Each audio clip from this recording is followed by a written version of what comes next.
So welcome everybody to Quran and Bayan. What we're going to do is to show you things that you might not have seen earlier. Sometimes we don't see them because of what we're not looking, and sometimes we just don't know about them. So both ways, inshaAllah, today we're going to be helped to see some new things. Bismillah ar-Rahman ar-Rahim. Al-Fatiha. أعوذ بالله من الشيطان الرجيم. بسم الله الرحمن الرحيم. الحمد لله رب العالمين. الرحمن الرحيم. مالك يوم الدين. إياك نعبد وإياك نستعين. اهدنا الصراط المستقيم. صراط الذين أنعمت عليهم غير المغضوب عليهم ولا الضالين.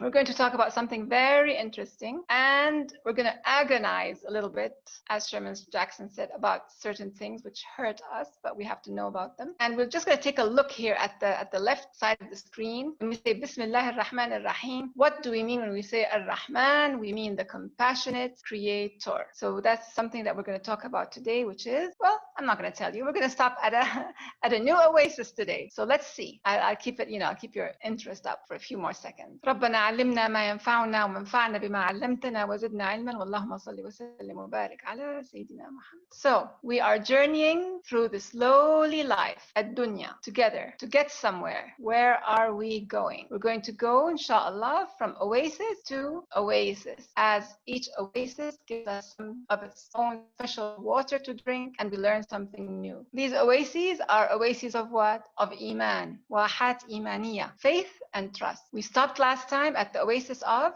shukr. We enjoyed it for 2 weeks. We were drinking of that beautiful water, and we keep remembering, we keep reiterating this. We have to keep saying again and again and again. We can taste what life offers, and we can serve others of what life offers, but it is critical that we call things by their rightful names, their rightful attributes. Why? Because if we don't, we cannot distinguish anything or verify anything and interact with each other positively, which is why Allah subhanahu wa ta'ala, the first thing that Adam was given was al-asma'a kullaha. And what else do we remember? We remember that all good, anything that is good, we should seek it. It should be sought at the communal level, at the level of community. Nahnu. When we read Al-Fatiha, you remember when we studied Al-Fatiha, you alone do we worship and adore. Iyaka na'bud, nahnu. You alone do we seek support from. إياك نستعين. And we realize that shukr, appreciation and productivity is for the general good. Why? Because God is ghani. Allahul ghani wa antum al-fuqara. Allah is needless. And we realize that shukr is about making something grow and bear fruit, providing for our dependents growth all the while, so we appreciate our roots and we provide for our fruit. Our parents are our root and our children are our fruit. Each of us is like a piece of land, wholesome, which produces wholesome crop, inshaAllah, and not vice versa. So that was from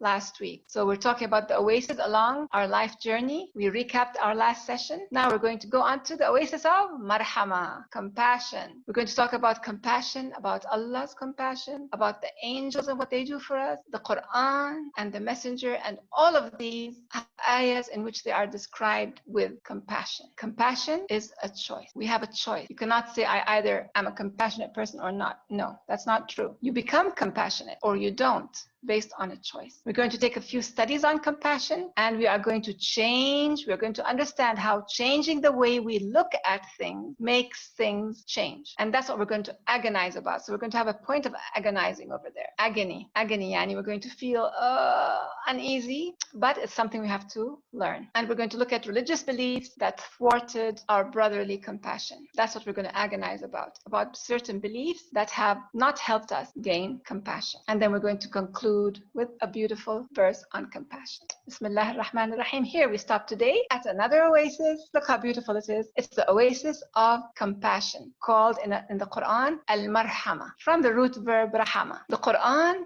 is rahmah. It is a mercy and compassion for whom? For two kinds of people, basically. For the muhsineen and for the mu'mineen. For people of iman and for people of ihsan. Why is it just for them rahmah? Because if you don't believe in the Quran and you treat it with you ignore it, or you treat it with disrespect, it doesn't say rahmah for you anymore. Why? Because Allah subhanahu wa ta'ala will take you to task for having so treated the Quran. So the Quran is rahmah for al-muhsineen, rahmah for al-mu'mineen. Alif Lam Mim, tilka ayatul kitab al-hakim. These ayat of this book of wisdom is hudan wa rahmatan lil muhsinin. It is hudan, gifted guidance, and rahmah, mercy. For whom? For those of ihsan, which is what? Which is above and beyond the call of duty in what you're doing of good deeds. That's in Surah Luqman 31:5, and then in 27:77. Inna hadha al-Quran, indeed this Quran, يقص على بني إسرائيل أكثر الذي هم فيه يختلفون. It tells people of Israel what they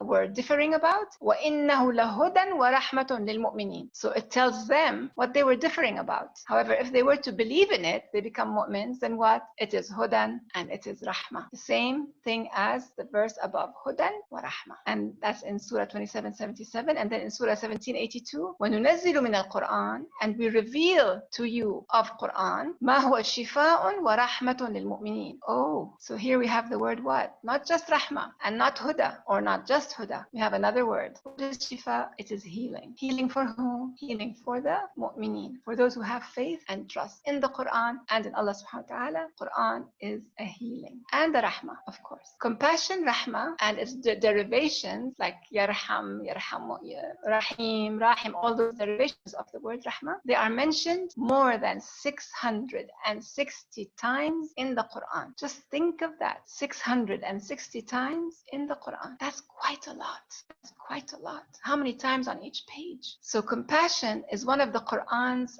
omnipresent words. It's present in abundance. And we know from ayah, surah number 7, ayah number 156, that Allah's rahmah encompasses all creation. What did he say? Allah subhanahu wa ta'ala, he said, with my chastisement do I afflict whom I will. Some people will deserve adab, and Allah subhanahu wa ta'ala will send it to whoever deserves the adab. However, my rahmah, my compassion, my mercy has encompassed everything. Meaning it has even encompassed those who shall get the adab. Listen to that beautiful ayah, the meaning of it. So some people will get the adab, will get the chastisement, will get some suffering. But since Allah's compassion encompasses everything, it will even encompass them. Subhanak ya Rab. But what does he say? Therefore, since it encompasses everything, I shall compile it. I shall compile it. I shall gather it together, and I shall place it or give the most of it for those who are aware. الَّذِينَ يَتَّقُونَ. Taqwa is awareness. Those who are aware and spend in purification. So Allah's rahmah shall be compiled for those who are aware and who spend in purification. Because your zakah, it is spending of what is pure to increase in purity what remains. So that's the definition of zakah, min at-tazkiyah. So those who spend in purification, it doesn't have to be just your money. You spend of what you have. What you don't have, you cannot spend of. But there's a lot that you do have, and you spend of that. So Allah subhanahu wa ta'ala shall compile His rahmah for those who are aware, and for those who spend in purification, and those who in our ayat, in our signs, are what? Faithful. Have faith and trust. We never knew, we never understood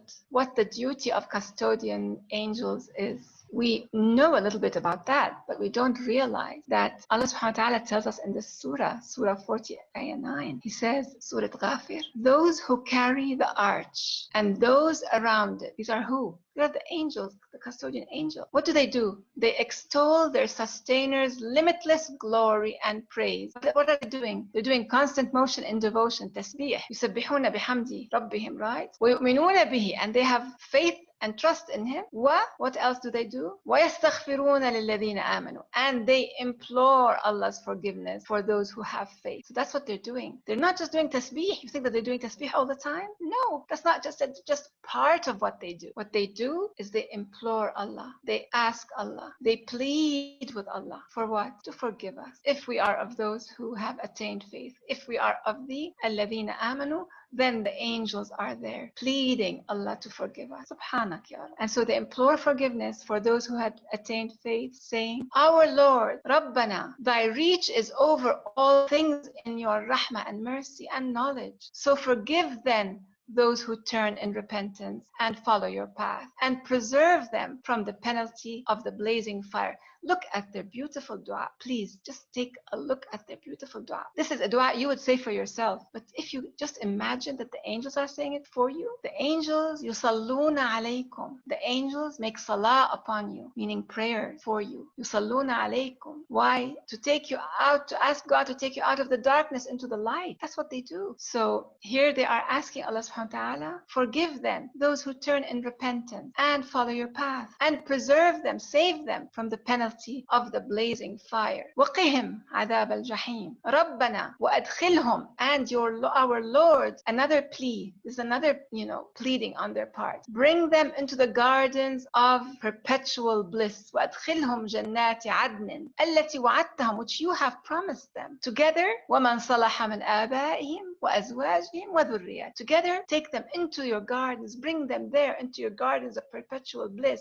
Together, with whom? With the righteous, those who were doing good deeds of their forefathers and their spouses and their children and their offspring and their great-great-great-grandchildren. Let them all be together in the gardens of perpetual bliss. إِنَّكَ أَنْتَ الْعَزِيزُ الْحَكِيمُ. You are alone, the Almighty, the truly wise. And then another plea, another dua the angels ask for us. And preserve them from the sayyi'at, and save them from committing misdeeds. Ya Allah, what a beautiful dua. I mean, if all we got from the Quran, may Allah, may He forgive us. If all that we get from the Quran is this dua, it suffices. But of course, Allah does not want it to suffice. He sent us so much more. He sent us so much more. We are so blessed. But even this one dua seems to be sufficient. Subhanak ya Rab. And our Lord, preserve them from as-sayyi'at, all misdeeds, all ills, everything that is sayyi, everything that is bad. And any whom you will preserve from ills on that day,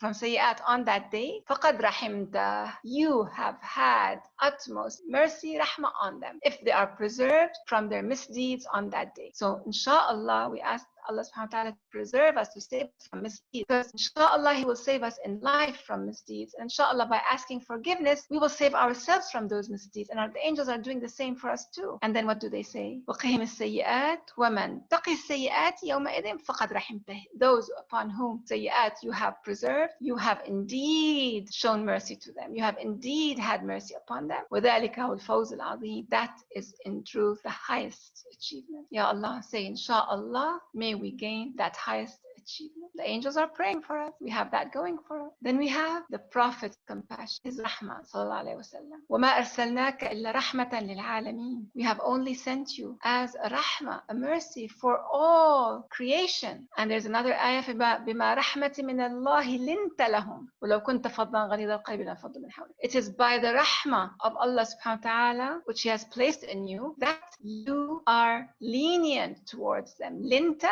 means lenient. I think the root verb of lenient is from layyin. فَبِمَا رَحْمَةٍ مِنَ اللَّهِ لِنْتَ لَهُمْ. You were lenient with them, meaning your companions, because of Allah's rahmah in you that He placed. And had you been فَضًّا غَلِيظَ الْقَلْبِ لَانفَضُّوا مِنْ حَوْلِكَ. Had you been obstinate. Now it's interesting that word فَض and غَلِيظ الْقَلْبِ have to do not with being only فَض in your character, فَض meaning like uncouth, rough in your character, but غَلِيظ الْقَلْبِ. Remember what we said about qalb being the heart and the mind? It's obstinate. Somebody who is thick-headed. Thick-headed means obstinate. So had you been فَضًّا غَلِيظَ الْقَلْبِ لَانفَضُّوا مِنْ حَوْلِكَ. They would have left you just like that. They would have scattered away from you. So you see, فَبِمَا رَحْمَةٍ مِنَ اللَّهِ لِنْتَ لَهُمْ. So the Prophet, peace upon him, was Rahim to his companions, Rahim to his neighbors. Do you remember the story of one of his neighbors who used to throw garbage in his way? And when one day he came out and there was no garbage, and the next day no garbage, he got worried. The Prophet, peace upon him, he went to his neighbor and asked. He knocked at his door, and the neighbor opened and he said, "Are you sick?" He said, "Why?" He said, "I worry about you. I think you might be sick because for 2 days I did not see any of your traces." And so that neighbor announced his Islam right then and there. Ashhadu an la ilaha illallah wa annaka Rasulullah. This is amazing that you would come because of me not having placed garbage in your route, in your way. There are many stories of the Prophet, compassion, peace upon him. Once when he was placing, his troops, putting them in line, lining up his troops, he had this little, like a miswak or something in his hand, and he prodded one of the companions to stand in line, and that companion was not standing in line. He just prodded him in his waist, stand in line. And the companion said, you prodded me, and to the meaning of, you shouldn't have. And the Prophet said, you're right,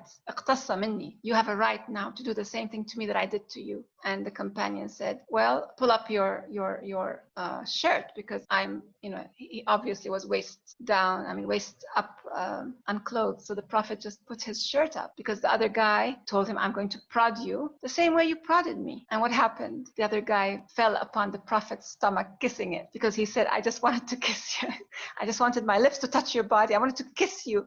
I love you so much. He wasn't upset or anything. It was just a trick, a naughty way to get what he wanted, to get close to the Prophet, peace upon him. So it's just stories like that show you how compassionate the Prophet, peace upon him, was. When he'd raise his wife up to his shoulders, and she was a young girl, to see the dancers when they were dancing, and how he used to say, "Irham man fil ard yarhamka man fis sama." Have mercy upon those who are upon the earth, so that the one in the heavens would have mercy upon you. And once upon a time, after a battle, there were captives, and a woman captive was taken aside, and her child was taken to another side. Like they were going to be separated as captives. And the Prophet said no. He said, whoever separates a mother from her child, Allah will separate him on the Day of Judgment from those he loved. Think of that. And here we're talking about a captive, meaning what at that time were considered slaves or owned people. And when he used to travel, he'd say, if you're traveling during times of plenty, like the grass is green and the desert is green, then let your camels graze as they walk through the desert. But if you're traveling during times which are barren, then hurry with your camels. Don't dawdle, because the camels will get thirsty and hungry. Even those little things he used to talk about. His rahmah also was, what can we say about the Prophet's rahmah? Allah subhanahu wa ta'ala told him, you are rahmah. So if Allah subhanahu wa ta'ala, the one of utmost rahmah, would say to anybody, you are rahmah, what does that tell you about that person? Allahumma salli wa sallim wa barik alayhi. Rahmah is a choice. And rahmah is a commitment. Here we're talking about Brené Brown. She says compassion is not a virtue. It's not something we have or don't have. It is something we choose to practice. She's a professor, lecturer. She's quite famous. She has something called The Call to Courage, a filmed lecture. So studies on compassion tell us that wealth and compassion, see here in this graph, wealth and compassion have a negative correlation, like an inverted correlation, which is telling us something which is very important. May we, no matter how powerful we become, we and our loved ones, or how wealthy we become, may we never lose compassion. Because what? Because wealth and compassion have a negative correlation. What does that mean? It means the more wealthy a person, the less compassionate. It's a study. It's a fact. Why? Because you feel that you are not in need of people.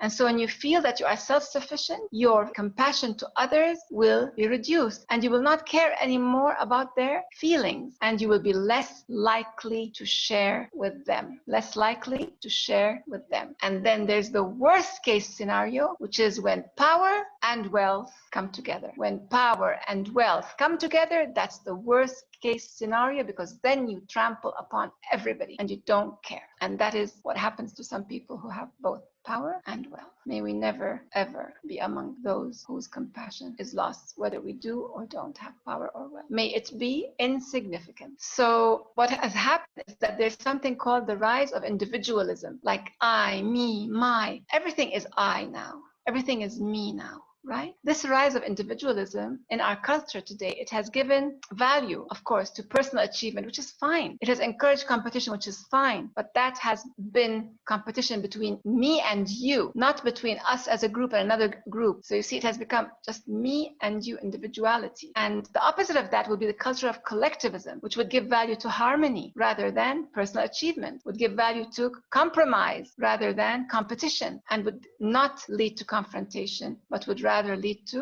accommodation. So when we accommodate each other. Of course, what is best, however, is neither this nor that. We do need personal achievement. We do need competition. And we do need anything that would make us advance without confrontation. Because as we said, udwan, which is the opposite of taqwa, is what we don't need. We don't need udwan. We don't need animosity. And we don't need aggression. But we do need harmony, compromise, and to accommodate one another. And we do need competition a little bit too. But it's always in the good thing that we ask for competition, not in the material. So what is best would be a balance between the two. And the Quran calls for that balance. Today our talk is about what? Remember, keep that in mind. It's about compassion. So here, what we're talking about now, individualism, harmony, all of that, compromise, accommodation, it all relates to compassion. So the Quran calls for a balance between personal and communal achievements. So between my person as an achiever and the community as an achiever. Now, please listen. This is something you would be very surprised to hear. If we understood that our relationships are about active function, what we do, rather than rank, rather than stationary, stable ranks and status, we better serve each other within whatever position we occupy. Now, so those of you who know Arabic, you'll be surprised because for you, this word has always meant something else. In English, well, you can say, I don't know the meaning of Arabic, but if you are an Arabic speaker, oh my God, you're going to be surprised. Why? Because the word darajat, which we take to mean steps, and which we take to mean status, which we take to mean rank, actually means walk. The Quran tells us that we humans were raised to different walks of life so that we would take one another in service. We are all in each other's service. People seek each other's time and effort, knowledge and expertise. There are two ayahs about that in which Allah subhanahu wa ta'ala tells us what? رَفَعَ بَعْضَكُمْ فَوْقَ بَعْضٍ دَرَجَاتٍ. He has raised some of you above others in walks of life. It's not about what simple status. If you want to consider it status, fine, but it's a moving status. It's not a stationary status. It is something which is moving. أهم يقسمون رحمة ربك نحن قسمنا بينهم معيشتهم في الحياة الدنيا ورفعنا بعضهم فوق بعض درجات. Why? ليتخذ بعضهم بعضا سخرية, so that each would take the other what? In service. السخر is in service. ورحمة ربك خير مما يجمعون. So we have done this so that you would be taking each other in service, and our rahmah as your Lord is better than everything that you gather. Now, how do we know that darajat is about walks of life and motion, not about stairs and steps and rank? Now, that will change how you understand several ayahs in the Quran, I warn you. Now, if you look at the oldest lexicon, now the more recent lexicons have lost that distinction. But the oldest lexicon, and I like to put pictures here. Why? Because pictures tend to help us, visuals, they tend to help us integrate that concept, and it sticks in our mind. Look at that beautiful boy or girl. We don't care.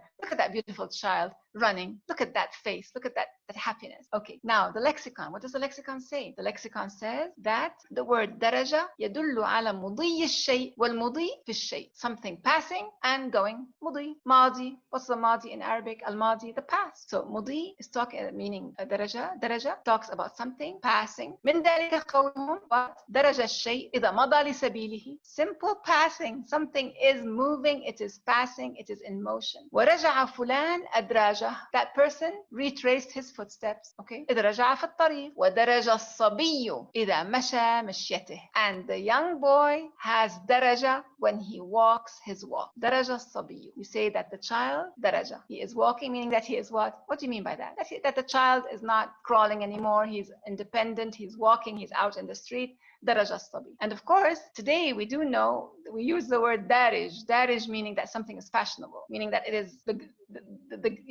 what's going on today. It's about something going, moving. It's not about something which is stationary. It's not about something which is a status. So when you say darij, it's something which is moving, not something which is stationary. So Allah subhanahu wa ta'ala in those two ayahs tells us that we have what? We have lifted you above each other in different walks of life so that you would do what? Take each other in service and be of service to one another. And I always mention this to an employee. Now, who is working for whom? Is my employee working for me or Or am I working to give my employee their salary? I mean, I'm working too in order to what? To be able to give my employee their salary. My work enables them to receive their salary. So I'm serving them in some way, which is giving them their salary. And they're serving me in some way, which is what? Giving me their effort. So who's serving whom? We're all in service of each other. If you change the way you look at things, the things will change. Remember that. In 1899, there was a Grand Mufti of Egypt. His name was Muhammad Abdu. He lived from 1849 to 1905, and he earned that title, which was the highest Islamic title at that time. Muhammad Abdu was an exceptional alim for his time. Unlike most religious people then, he had traveled extensively. He was also an intellectual with a deep knowledge of the most prominent political and social thinkers of his time. Why am I saying that? Hold on. A cholera pandemic spread worldwide in the 1880s, in the late 1880s. It was the sixth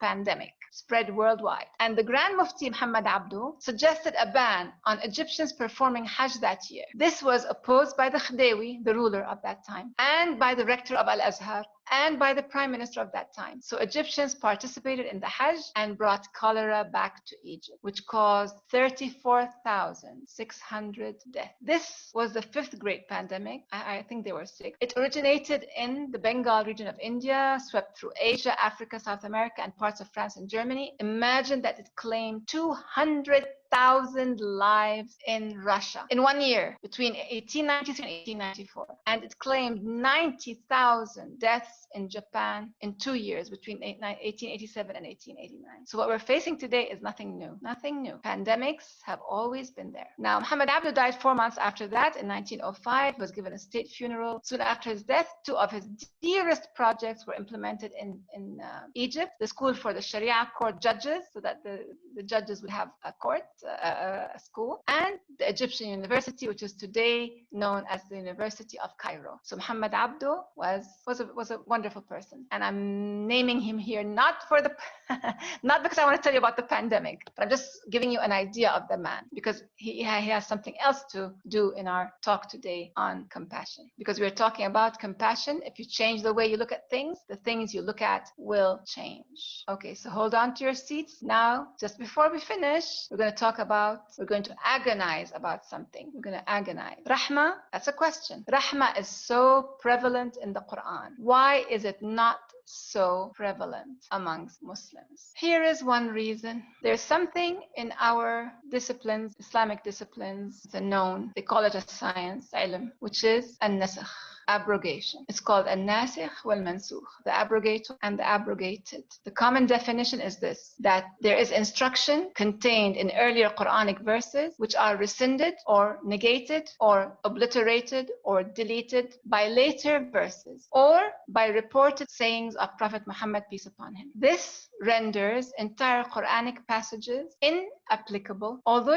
they're revered and they are recited as part of Kitabullah, yet they are null and considered by some null and void. They are considered by some abrogated. Now, Muhammad Abdu, back to our Muhammad Abdu, he had tried to correct the definition of nasakh. He explained that the Quranic verses with the word nasakha in context show it's about replicating, not about cancelling or rescinding. And the nasakh of the ayahs, when Allah speaks about the nasakh of the ayah, it's not always the ayahs of the Quran. It's about the cosmic ayahs, the ayahs in our universe, the ayahs in our world, cosmic manifestations that follow and replace one another. And those of you who are Arabic speakers, I don't think you were using it in your school, but I know from, if you're my age or my mom's age, you would definitely be using the word daftar al-nasakh or kitab al-nasakh. Daftar al-nasakh or kitab al-nasakh is literally called, in English, copy book. Copy book. So nasakh, it's about replicating sometimes. It's not necessarily about cancelling anything. Kitab al-nasakh or daftar al-nasakh. Wallahu a'lam. So this is what he thinks. We are just agonizing over this. So why is this important? Because we are talking about compassion. There are hundreds. Please listen to this very carefully. Listen to this. It's a fact. There are hundreds of Quranic verses calling for compassion and kindness,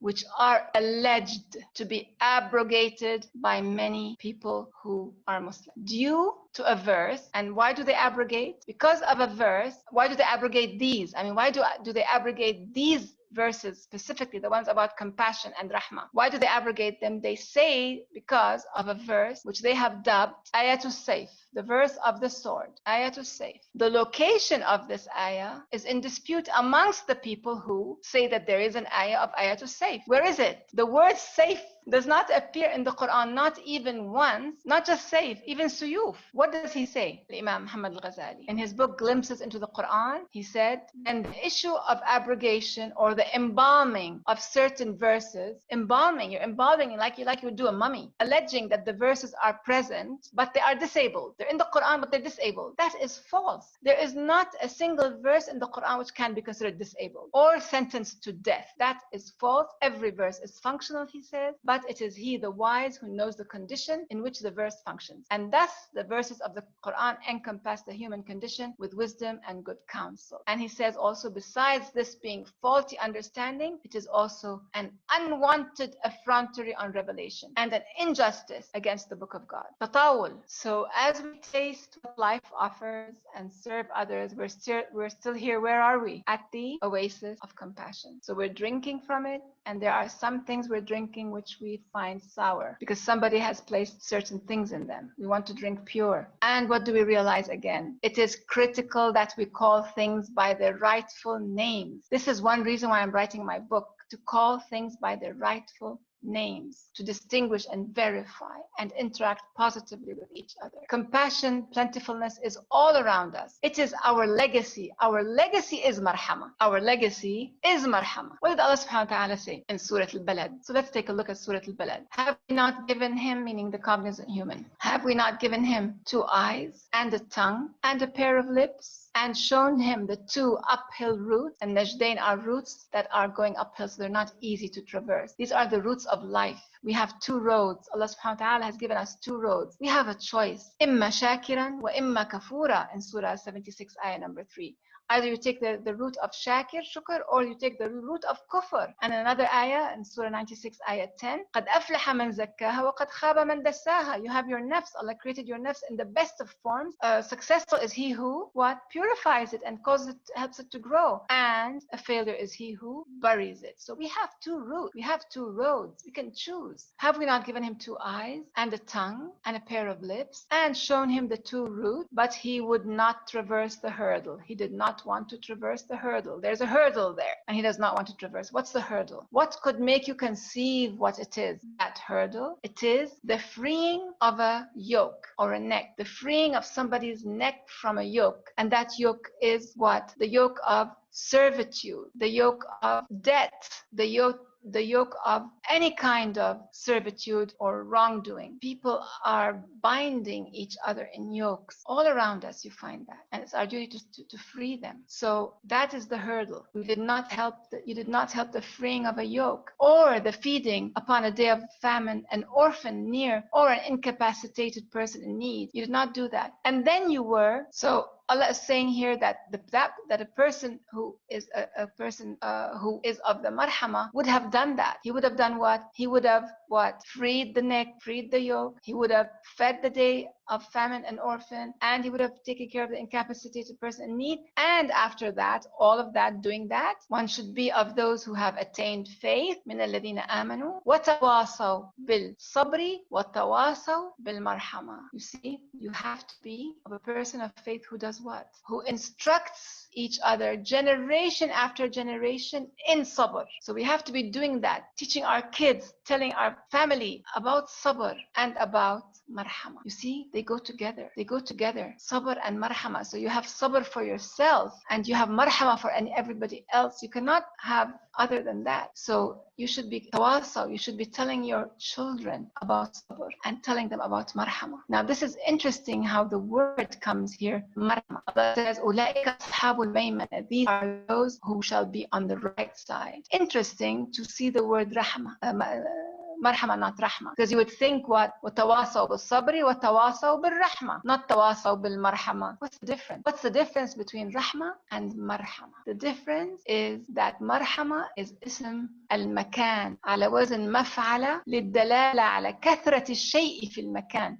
is a word which indicates place of rahmah where there is a lot of rahmah. So like I would say, for example, maktaba. A maktaba is a library. Why? Because it has many kutub. So it's a place where the kutub are plentiful and they are in that location. And the marhamah is the place. So you are tawasaw bil marhamah, meaning you are telling your children and everybody around you to have marhamah in this place. We should have marhamah in this place where we are. Our location, our environment should be full of marhamah in this place where we are. It should be full. Interesting, as I said, the maktaba. And also we have the word maqbara. Maqbara is what? It's the graveyard. Why? Because of the many qubur. So there are many qubur, it became maqbara. Many kutub, it became maktaba. Much rahmah, it became marhamah. So Allah did not say tawasaw bil sabri wa tawasaw bil rahmah. He said tawasaw bil sabri wa tawasaw bil marhamah. Big difference, big difference. And we don't have marhamah. Why? One of the reasons I told you, we should look for it and we should create it. Well, maybe it wasn't our choice, right? We said it's a choice and a commitment. Maybe it hasn't been our choice. So just as we learned last week how to do shukr and the meaning of shukr, which is productivity, and the meaning of shukr, which is appreciation, opposite of depreciation, let us do marhamah from now on. Let us do marhamah and let's do tawasi bil marhamah. So we stopped to drink today at the Oasis of Al-Marhamah. What do you think? Did you like it? And today's bayan presentation was Oasis along our life journey. We recapped our last session. We talked of the Oasis of Compassion, Marhamah, in detail. We talked about Allah's rahmah, the angels who pray for us that Allah would have rahmah upon us, and the Quran, which is a rahmah, and the messenger who is a rahmah, and who also did what? فَبِمَا رَحْمَةٍ مِّنَ اللَّهِ لِنْتَ لَهُمْ. He was lenient because of rahmah. The messenger was so lenient, we don't realize how lenient he was. Do you remember what he said to his first two ambassadors? Facilitate and do not complicate. Facilitate and do not complicate. Advocate and do not intimidate. Cooperate and do not separate. Subhanak.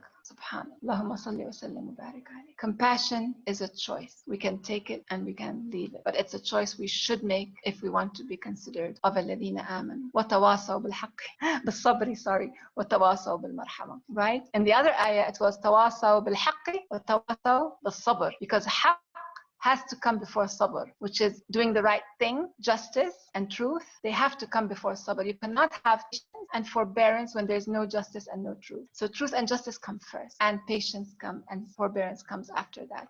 And marhamah. There should be marhamah all the time. That's why it did not say rahmah. Oh my God, now I'm noticing why it did not say rahmah. Oh my God, it did not say rahmah because then it would mean the same way it meant with the haqq and sabr coming after each other. It would mean the same thing with sabr and rahmah coming after each other. But Allah does not want that. He does not want rahmah to come after sabr. He wants rahmah to be your environment and what your whole location is presenting to others. He wants your status and your environment and your life and your where you are to be a place of marhamah. Remember what I said, it's a place. So he wants your place to be a place of marhamah so that you can have what? Haqq and sabr. Ya Rabbi dakhilak. Subhanallah. I just thought of this right now. Subhanak ya Rabbi. So compassion was a choice. We learned the studies on compassion, and that changing the way we look at things makes things change. And we learned of certain religious beliefs that certain people have. They're going out of date, inshaAllah, these days, but they're still there,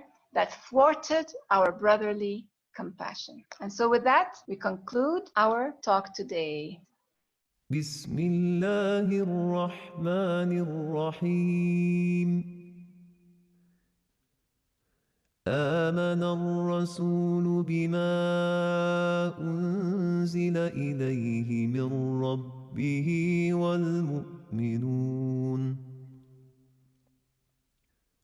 كل آمن بالله وملائكته وكتبه ورسله لا نفرق بين أحد من رسله وقالوا سمعنا وأطعنا غفرانك ربنا وإليك المصير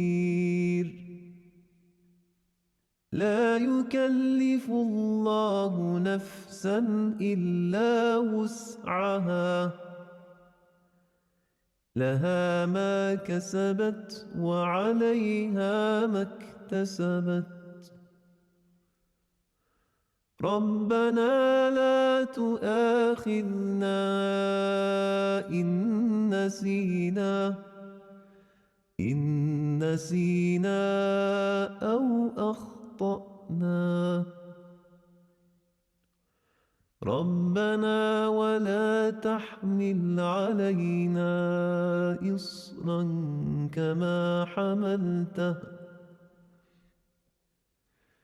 إصرا كما حملته على الذين من قبلنا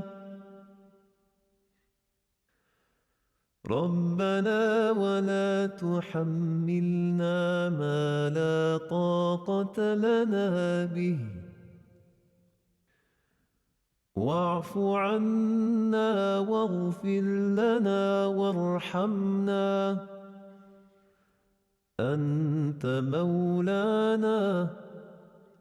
أنت مولانا فانصرنا على القوم الكافرين